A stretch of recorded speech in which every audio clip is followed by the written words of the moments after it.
Our today's topic is reproductive health. According to World Health Organization, reproductive health means state of well-being of all aspects of reproductive system. Reproductive system, that is physical, emotional, behavioral, and social. Means when a person is feeling fit emotionally, physically, behaviorally, as well as socially in concern of a reproductive system, we say the reproductive health is in good form, right? So now it is not that much easy definition. It demands a lot to attain the reproductive health, to attain the good reproductive health. In 1951, to attain it in 1951, there was a program, that is family planning was started. Family planning was started. Okay, what was this program? It was about the ਜਿਹੜੀ child ਦੀ health ਹੈਗੀ ਹੈ ਅਤੇ reproductive system ਹੈਗਾ, reproductive concern ਹੈਗਾ, that should be very much clear, that should be very much healthy, right? So it was actually reproduction and child health care program. It was actually reproductive and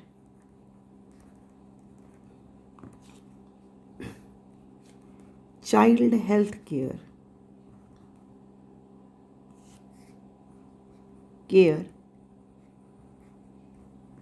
program. So this is also abbreviated as RCH, reproductive and child health care program, RCH. Okay, now let us see what are the reasons of ill reproductive health. ये सी ये programme start किए, reasons की सीगे पहला तो ये find out करने शुरू किए गए. Reasons for ill reproductive health. सब तो पहला रीजन की सीगा lack of awareness. Lack of awareness.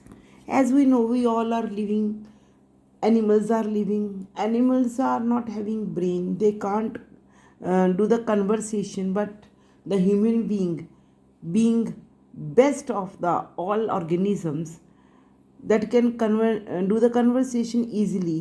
लेकिन की है कि फिर भी awareness लोगों ਨੂੰ है नहीं, जिमें howsoever is going on, let it going on, it is like this. ठीक है ना, कि ਲੋਕਾਂ ਨੂੰ ਕੋਈ ਵੀ ਅਵੇਅਰਨੈਸ ਨਾ ਹੋ ਕਰਕੇ ਕਿ ਰਿਪਰੋਡਕਟਿਵ ਸਿਸਟਮ ਕੀ ਹੈ, ਕਿਵੇਂ ਇਸ ਚੀਜ਼ ਨੂੰ ਮੇਨਟੇਨ ਕਰਨਾ ਹੈ, ਜੇ ਨਹੀਂ ਮੇਨਟੇਨ ਕਰਾਂਗੇ ਤਾਂ ਕੀ ਹੋਏਗਾ, ਬੱਚਿਆਂ ਦੀ ਹੈਲਥ ਕਿਵੇਂ ਇਫੈਕਟ ਕਰਦੀ ਹੈਗੀ ਹੈ ਪੂਰੀ ਦੀ ਪੂਰੀ ਜਨਰੇਸ਼ਨ ਨੂੰ, ਇਹ ਸਾਰੀਆਂ ਗੱਲਾਂ ਦੀ ਕੋਈ ਵੀ ਅਵੇਅਰਨੈਸ ਨਹੀਂ ਹੈਗੀ, ਰਾਈਟ.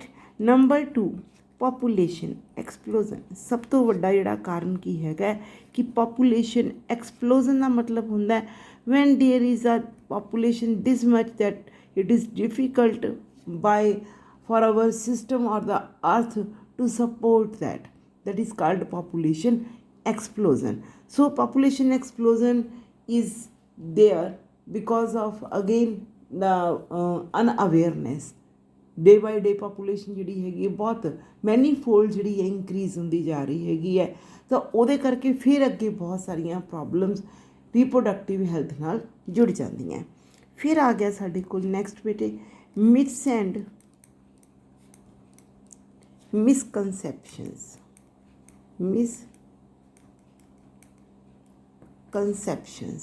ਮਿਥਸ ਐਂਡ ਮਿਸਕਨਸੈਪਸ਼ਨਸ ਕਿ ਬਹੁਤ ਸਾਰੇ ਜਿਹੜੇ ਹੈਗੇ ਆ ਵਹਿਮ ਭਰਮ ਇਹਦੇ ਨਾਲ ਜੁੜੇ ਹੋਏ ਹੈਗੇ ਆ. ਮੀਨਸ ਵੀ ਨਹੀਂ ਇਹ ਤਾਂ ਰੱਬ ਦੀ ਦਿੱਤੀ ਦੇਣ ਹੈਗੀ ਹੈ, ਇਸ ਦੇ ਉੱਤੇ ਕੋਈ ਕੰਟਰੋਲ ਨਹੀਂ ਹੋਣਾ ਚਾਹੀਦਾ, ਬੱਚੇ ਤਾਂ ਭਗਵਾਨ ਦਾ ਰੂਪ ਹੁੰਦੇ ਆ, ਇਹ ਸਾਰੀਆਂ ਮਿਥਸ ਹੁੰਦੀਆਂ ਹੈਗੀਆਂ। ਤਾਂ ਕਈ ਵਾਰੀ ਕੀ ਹੁੰਦਾ ਹੈਗਾ ਕਿ ਜਿਹੜੀ ਫੀਮੇਲ ਹੁੰਦੀ ਹੈਗੀ ਹੈ that is not healthy this much to support the so many births, but ਕੀ ਇਹ ਮਿਸਕਨਸੈਪਸ਼ਨ ਕੀ ਹੈਗੀ ਹੈ ਕਿ ਨਹੀਂ ਮਤਲਬ no one cares about the female health, female body health, no one cares a mother body health, ठीक है। क्यों? क्योंकि अगेन यही मिथ हैगी, ਉਹਦੇ ਨਾਲ ਮਿਸਕਨਸੈਪਸ਼ਨ ਜੁੜੀਆਂ ਹੋਈਆਂ ਹੈਗੀਆਂ ਕਿ let it go like this, right?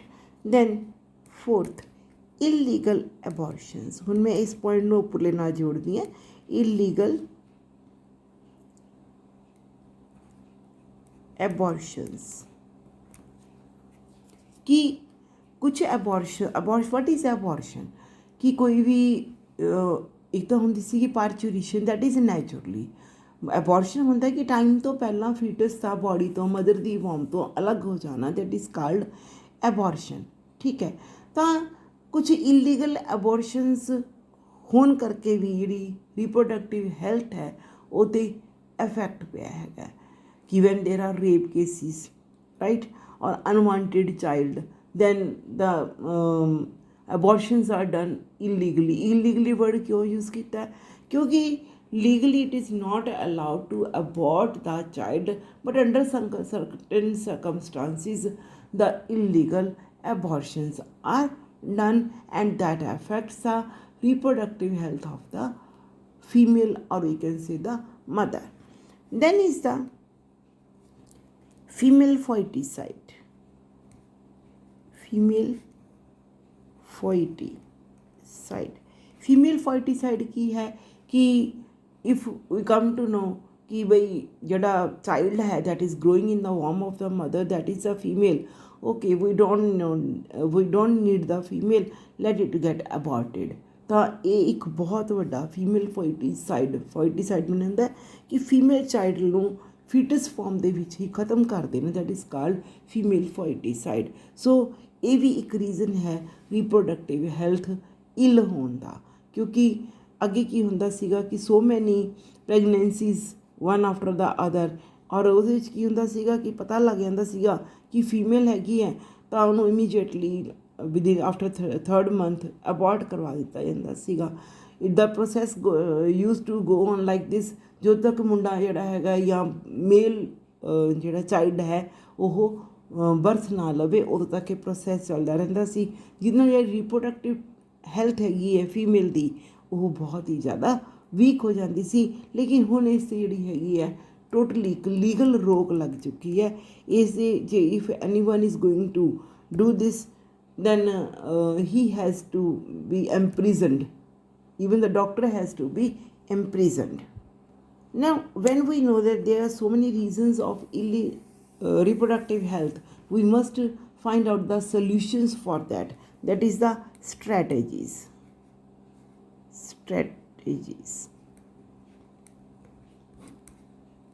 strategies ਕੀ ਹੈਗੀਆਂ? ਸਭ ਤੋਂ ਪਹਿਲਾ ਸੋਲੂਸ਼ਨ ਕੀ ਹੈ? to make aware about, कदी अवेयरनेस करनी है STDs, रिप्रोडक्टिव हैल्थ वास्ते सैक्सुअली ट्रांसमिटेड डिजीज़ का पता होना बहुत ज़रूरी है, ठीक है। ਆਪਾਂ ਕੀ ਕਰਦੇ ਹਾਂ ਅੱਜ ਕੱਲ੍ਹ ਐਜੂਕੇਸ਼ਨ ਸਿਸਟਮ ਦੇ ਵਿੱਚ ਬੱਚਿਆਂ ਤੋਂ ਬਹੁਤ ਕੁਝ ਲੁਕੋਇਆ ਜਾਂਦਾ ਹੈ, ਦੱਸਿਆ ਨਹੀਂ ਜਾਂਦਾ, ਆਮ ਲੋਕਾਂ ਨੂੰ ਵੀ ਦੱਸਿਆ ਨਹੀਂ ਜਾਂਦਾ, ਜਿਸ ਕਰਕੇ ਜਿਹੜਾ ਸੈਕਸ ਹੈ ਉਹ ਐਕਸਟ੍ਰੀਮ 'ਤੇ ਹੈ, ठीक है। But no one knows about the sexually transmitted diseases, that is if you are going to have so many partners you will definitely be having the infection of the disease which is transmitted sexually। So one should be made aware of sexually transmitted diseases। Then one must be aware of contraceptives। contraceptives की है कि कि कुछ इस तरह के devices that are used to control the population और control the pregnancy. Then one must be aware of menstruation cycle। Menstruation cycle ਜਾਂ ਮੈਂਸੂਰੇਸ਼ਨ ਦੇ ਬਾਰੇ ਜਿਹੜਾ ਹੈ ਨੌਲੇਜ ਹੋਣੀ ਬਹੁਤ ਜ਼ਰੂਰੀ ਹੈ, ਤਾਂ ਕਿ ਹਾਈਜੈਨਿਕ ਕੰਡੀਸ਼ਨਸ ਦੇ ਵਿੱਚ ਉਸ ਨੂੰ ਜਿਹੜਾ ਹੈਗਾ ਆਪਾਂ ਮੇਨਟੇਨ ਕਰਕੇ ਰੱਖ ਸਕੀਏ ਜਾਂ ਉਸ ਵਾਸਤੇ ਹਾਈਜੈਨਿਕ ਕੰਡੀਸ਼ਨਸ ਮੇਨਟੇਨ ਕਰ ਸਕੀਏ। ਉਸ ਤੋਂ ਬਾਅਦ ਹੈ ਆਰਟੀਫਿਸ਼ੀਅਲ ਰਿਪਰੋਡਕਟਿਵ ਟੈਕਨੀਕਸ, ਇਸ ਦੀ ਨੌਲੇਜ ਹੋਣੀ ਜ਼ਰੂਰੀ ਹੈ। ਆਰਟੀਫਿਸ਼ੀਅਲ रिप्रोडक्टिव टैक्नीक्स इस लैसन के एंड च पढ़ांगे कि जे फर्टिलिटी माफ़ करना, जे फर्टिलिटी फैक्टर घट हैगा then these techniques will be helpful in having the birth of the child and also the good health of the mother। उस तो बाद नेक्स्ट पॉइंट की है ज़रूरी to make to educate people। ਹੁਣ ਲੋਕਾਂ ਨੂੰ ਐਜੂਕੇਟ ਕਰਨ ਵਾਸਤੇ ਆਪਾਂ ਉੱਪਰ ਕਿਹਾ ਕਿ to make the one should be made aware of all these things. ਇਹਦੇ ਵਾਸਤੇ ਕੀ ਜ਼ਰੂਰੀ ਹੈ? To educate people there should be government and non-government agencies, government and non-government agencies एक ਖੋਲ੍ਹੀਆਂ ਜਾਣੀਆਂ ਚਾਹੀਦੀਆਂ ਜਿਹੜੀਆਂ ਕਿ ਲੋਕਾਂ ਨੂੰ ਕੀ ਕਰਾਉਣਗੀਆਂ, ਅਵੇਅਰ ਕਰਵਾਉਣਗੀਆਂ। ਠੀਕ ਹੈ। Then they should be sex education, ਇੱਕ ਕਰਿਕੂਲਮ ਦਾ ਹਿੱਸਾ ਹੋ ਜਾਣਾ ਚਾਹੀਦਾ ਹੈ sex education. Sex education must be the part of curriculum, ਤਾਂ ਕਿ ਬਹੁਤ ਅਰਲੀ ਸਟੇਜ ਦੇ ਵਿੱਚ the student in the student stage one should know what are the different aspects of reproductive system, how to take care of reproductive health and all। okay, then there must be audio visual aids available। Sex education ਨੂੰ clear ਕਰਨ ਵਾਸਤੇ ਜਾਂ provide ਕਰਨ ਵਾਸਤੇ audio visual AIDS printed ਕੁਛ ਜਿਹੜੇ ਪੰਫਲੇਟਸ type ਜਿਹੜੇ ਹੈਗੇ, ਤਾਂ ਕਿ ਇਹਨਾਂ ਨੂੰ ਹਰ ਜਗ੍ਹਾ 'ਤੇ ਲਗਾਇਆ ਜਾ ਸਕੇ ਅਤੇ ਲੋਕਾਂ ਨੂੰ ਅਵੇਅਰ ਕੀਤਾ ਜਾ ਸਕੇ। This type of aids should be there. Next ਆਪਾਂ ਕੀ ਕਰ ਸਕਦੇ ਹਾਂ ਕਿ ਮੈਰਿਜੇਬਲ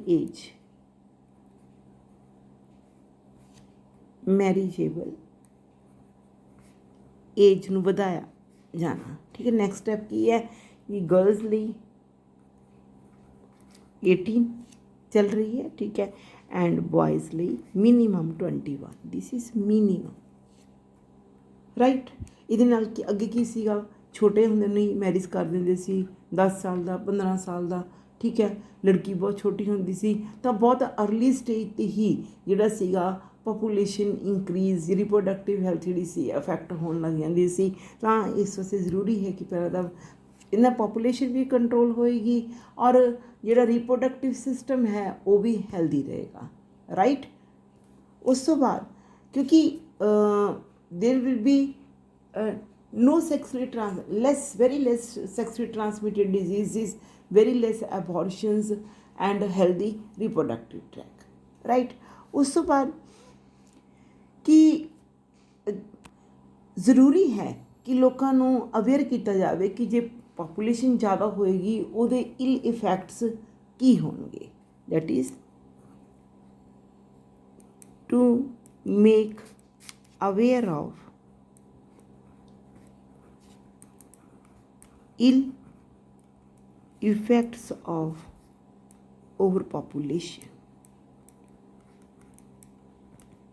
ਜਿਸਨੂੰ ਅਸੀਂ ਵੀਡੀਓਜ਼ ਦੀ ਫੋਰਮ ਦੇ ਵਿੱਚ, ਡਾਕੂਮੈਂਟਰੀਜ਼ ਦੀ ਫੋਰਮ 'ਚ ਦਿਖਾ ਸਕਦੇ ਹਾਂ ਕਿ ਜੇ ਜ਼ਿਆਦਾ ਪਰਿਵਾਰ ਬੜਾ ਹੋਏਗਾ, ਪਾਪੂਲੇਸ਼ਨ ਜ਼ਿਆਦਾ ਹੋਏਗੀ, ਨੀਡਸ ਪੂਰੀਆਂ ਨਹੀਂ ਹੋਣਗੀਆਂ, ਗਰੀਬੀ, that will lead to poverty.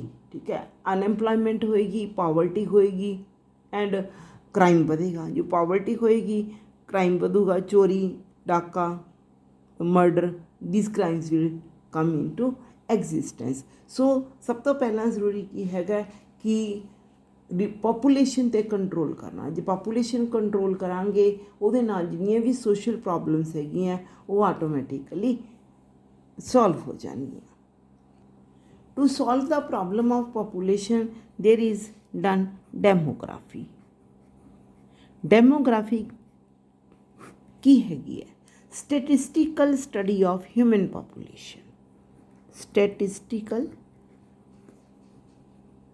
study of human population.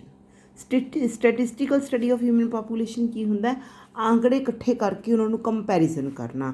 ਵੀ ਜਿਵੇਂ ਅਸੀਂ ਐਂ ਕਰਦੇ ਹਾਂ ਵੀ ਆਪਾਂ ਗ੍ਰਾਫ ਬਣਾ ਦਿੰਦੇ ਵੀ ਕਦੋਂ ਗ੍ਰਾਫ ਉੱਪਰ ਗਿਆ, ਕਦੋਂ ਗ੍ਰਾਫ ਥੱਲੇ ਆ ਗਿਆ। This is called statistical study.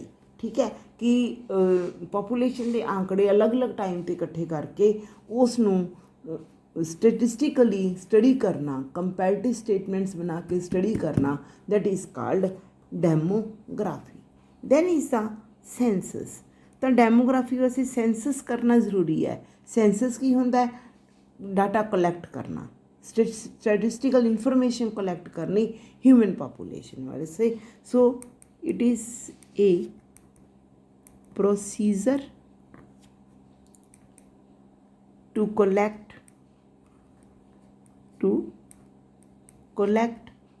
statistical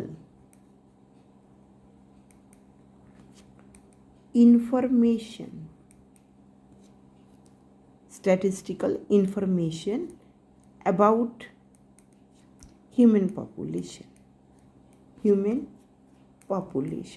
ਤਾਂ ਸੈਂਸਸ ਜਿਹੜਾ ਹੈ ਇਹਨੂੰ ਕਰਨ ਵਾਸਤੇ ਡਿਊਟੀਜ਼ ਲਗਾਈਆਂ ਜਾਂਦੀਆਂ ਹੈਗੀਆਂ।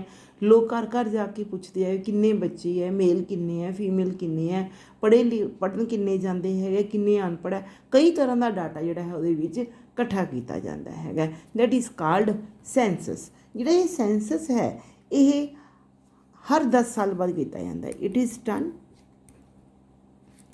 Every 10 years। ਹਰ 10 ਸਾਲ ਬਾਅਦ ਅਸੀਂ ਟੀਚਰਸ ਜਿਹੜੇ ਹੈਗੇ ਆ ਸਾਡੀਆਂ ਡਿਊਟੀਜ਼ ਹਮੇਸ਼ਾ ਲੱਗਦੀਆਂ ਹੈਗੀਆਂ। ਸਾਰੇ ਦੇ ਸਾਰੇ ਇਕੱਲੇ ਟੀਚਰਸ ਨਹੀਂ ਬਲਕਿ ਈਵਨ ਬੈਂਕ ਐਮਪਲੋਈਜ਼ ਔਰ ਦੂਸਰੇ ਡਿਪਾਰਟਮੈਂਟਸ ਦੇ ਲੋਕ, ਇਹ ਸਾਇੰਸਸ ਦਾ ਕੰਮ ਬਹੁਤ ਬੜਾ ਹੁੰਦਾ ਤਾਂ ਕਾਫੀ ਸਾਰੇ ਜਿਹੜੇ ਹੈਗੇ ਲੋਕ ਇਸ 'ਚ ਇਨਵੋਲਵ ਕੀਤੇ ਜਾਂਦੇ ਹੈਗੇ ਆ। ਜਿਹੜਾ ਸਭ ਤੋਂ ਪਹਿਲਾ ਸੈਂਸਸ ਹੋਇਆ ਸੀ, ਫਸਟ ਸੈਂਸਸ ਵਾਜ਼ ਇਨ 1871 ਰਾਈਟ।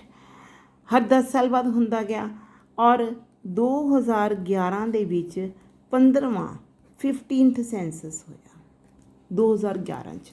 10 ਸਾਲ ਬਾਅਦ ਹੋਣਾ ਸੀ ਮੀਨਸ 2021 ਦੇ ਵਿੱਚ ਫੇਰ ਹੋਣਾ ਸੀ, ਲੇਕਿਨ ਕਰੋਨਾ ਦੀ ਪ੍ਰੋਬਲਮ ਹੋਣ ਕਰਕੇ 2021 ਦੇ ਵਿੱਚ ਇਹ ਸੈਂਸਸ ਨਹੀਂ ਹੋ ਪਾ ਰਿਹਾ, ਇਹਦੀ ਕੋਈ ਵੀ ਸ਼ੁਰੂਆਤ ਨਹੀਂ ਕੀਤੀ ਜਾ ਸਕੀ ਰਾਈਟ। ਸੋ ਲਾਸਟ ਸੈਂਸਸ ਜੇ ਪੁੱਛੇ ਕਦੋਂ ਹੋਇਆ ਸੀਗਾ ਤਾਂ ਜਿੰਦੇ ਨੈਕਸਟ ਨਹੀਂ ਹੁੰਦਾ ਸੀ ਕਵਾਂਗੇ 2011 ਦੇ ਵਿੱਚ ਲਾਸਟ ਸੈਂਸਸ ਹੋਇਆ ਸੀਗਾ। As far as the population of the states are concerned in India, most populated is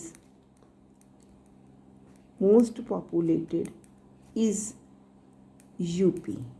Uttar Pradesh सब तो ज़्यादा populated है and least populated is Sikkim।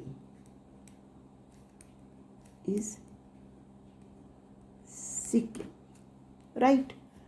So these are the various concerns of census। Now let us see ਕਿ ਅਸੀਂ ਕਿਹਾ ਵੀ population ਨਾ increase ਹੋ ਰਿਹਾ ਟਾਈਮ ਦੇ ਨਾਲ, ਵੱਧਦੀ ਜਾ ਰਹੀ ਹੈ population. What are the reasons of increase in, this is sign of increase in population। ਕਾਰਨ ਕੀ ਹੈਗੇ ਪਾਪੂਲੇਸ਼ਨ ਇਨਕਰੀਜ਼ ਹੋਣ ਦੇ? Number 1 better health services.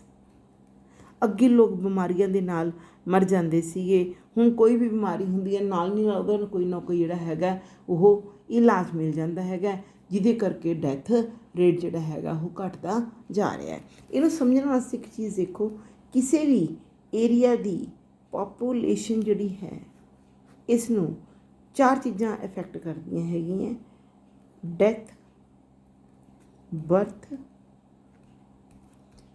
ਇਮਾਈਗ੍ਰੇਸ਼ਨ and ਇਮਾਈਗ੍ਰੇਸ਼ਨ। Death ਦੇ ਨਾਲ ਪਾਪੂਲੇਸ਼ਨ ਘਟਦੀ ਹੈ, ਬਰਥ ਦੇ ਨਾਲ ਪਾਪੂਲੇਸ਼ਨ ਵੱਧਦੀ ਹੈ। ਡੈਥ ਨੇ ਕੀ ਕੀਤਾ? ਪਾਪੂਲੇਸ਼ਨ ਕੱਢ ਲਈ। ਬਰਥ ਨੇ ਪਾਪੂਲੇਸ਼ਨ ਇੰਕਰੀਜ਼ ਕਰਤੀ। ਈ ਮਾਈਗ੍ਰੇਸ਼ਨ ਹੁੰਦਾ ਕਿਸੇ ਦੂਜੀ ਕੰਟਰੀ ਸ਼ਿਫਟ ਕਰ ਜਾਣਾ, ਕਿ ਦੂਜੀ ਜਗ੍ਹਾ ਸ਼ਿਫਟ ਕਰ ਜਾਣਾ, ਪਾਪੂਲੇਸ਼ਨ ਘਟੇਗੀ। ਠੀਕ ਹੈ। ਇਮਾਈਗ੍ਰੇਸ਼ਨ ਜੇ ਆਉਂਦੇ ਆ ਲੋਕ ਕਿਤੋਂ ਤਾਂ ਪਾਪੂਲੇਸ਼ਨ ਵਧੇਗੀ। ਇੱਥੇ ਆਪਾਂ ਮੇਨਲੀ ਕੰਸਰਨਡ ਹੈਗੀਆਂ ਡੈਥ ਐਂਡ ਬਰਥ 'ਤੇ।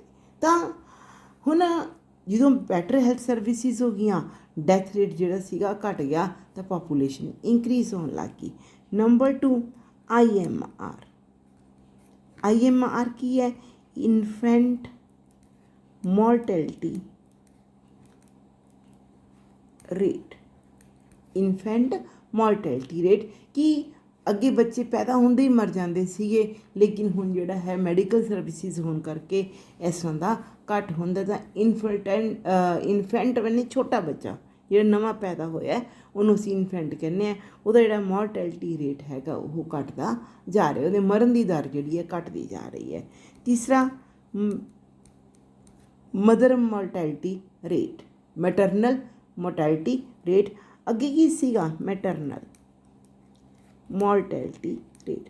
ਅੱਗੇ ਜਦੋਂ ਪ੍ਰੈਗਨੈਂਸੀ ਤੋਂ ਬਾਅਦ ਡਿਲੀਵਰੀ ਹੁੰਦੀ ਸੀ ਤਾਂ ਕਾਫੀ ਜ਼ਿਆਦਾ ਡੈਥ ਜਿਹੜੀਆਂ ਸੀਗੀਆਂ ਉਹ ਹੋ ਜਾਂਦੀਆਂ ਸੀ ਡਿਊਰਿੰਗ ਡਿਲੀਵਰੀ, ਲੇਕਿਨ ਫਿਰ ਅੱਜ ਕੱਲ੍ਹ ਮੈਡੀਕਲ ਹੈਲਪ ਇੰਨੀ ਜ਼ਿਆਦਾ ਹੈ ਕਿ ਉਹਦੇ ਵਿੱਚ ਮਦਰ ਜਿਹੜੀ ਡਿਲੀਵਰ ਹੋਣ ਜਾ ਰਹੀ ਹੈਗੀ ਹੈ ਉਹਦੀ ਡੈਥ ਦੇ ਰੇਟ ਕੀ ਹੈਗਾ ਬਹੁਤ ਘਟ ਗਿਆ, ਜਿਹਦੇ ਨਾਲ ਪਾਪੂਲੇਸ਼ਨ ਜਿਹੜੀ ਹੈਗੀ ਹੈ ਫਿਰ ਉਹਦੇ ਵਿੱਚ ਇੰਕਰੀਜ਼ ਹੋਈ ਹੈ, right. And the last is the decrease in birth rate. Decrease in birth rate ਕਿ ਬਰਥ ਰੇਟ ਜਿਹੜਾ ਹੈਗਾ ਕਿ ਅੱਗੇ ਇੱਕ ਫੈਮਿਲੀ ਦੇ ਵਿੱਚ 9-9 12-12 ਬੱਚੇ ਪੈਦਾ ਹੁੰਦੇ ਸੀਗੇ ਪੇਰੈਂਟਸ ਦੇ, ਲੇਕਿਨ ਇਹ ਗਿਣਤੀ ਡੇ ਬਾਏ ਡੇ ਘਟਦੀ ਜਾ ਰਹੀ ਹੈ। ਤਾਂ ਇੱਕ ਸਲੋਗਨ ਆਇਆ ਸੀਗਾ ਫੈਮਿਲੀ ਪਲੈਨਿੰਗ ਦਾ, ਹਮ ਦੋ ਹਮਾਰੇ ਦੋ, ਹਮਾਰੇ ਦੋ, ਹਮ ਦੋ ਹਮਾਰੇ ਦੋ, ਕਿ ਅਸੀਂ ਦੋ ਹੈ, ਸਾਡੇ ਬੱਚੇ ਵੀ ਕਿੰਨੇ ਦੋ। ਲੇਕਿਨ ਹੁਣ ਜਿਹੜਾ ਨਵਾਂ ਟਰੈਂਡ ਆ ਰਿਹਾ ਉਹਦੇ ਵਿੱਚ ਹਮ ਦੋ ਹਮਾਰਾ ਇੱਕ।